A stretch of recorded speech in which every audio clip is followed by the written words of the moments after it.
শুধু নিজে থেকে কথা বলা বন্ধ করে দেখো, দেখবে অনেক আপনজন বড় হয়ে যাবে। আসলে কেউ আপন হয় না। যারা তোমার ক্ষতি চায় তাদের আঘাত করবে না, তাদের সামনে একটু হাসি মুখে বাঁচবে।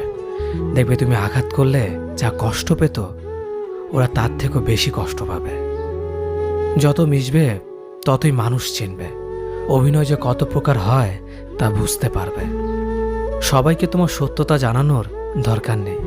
যে যা ভাবে তা নিয়ে সমালোচনা করতে দাও। বেঈমান মানুষগুলো কখনো অপরিচিত মানুষ হয় না, খুব কাছের মানুষগুলোই বেঈমান হয়।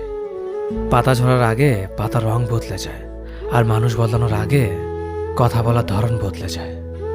মন কখনো ভাঙে না, যেটা ভাঙে সেটা হলো বিশ্বাস। কেউ যদি তোমার সাথে কথা বলা বন্ধ করে দেয়, তাহলে বুঝে নিও তোমার পিছনে তারা তোমার নিন্দা করা শুরু করে দিয়েছে।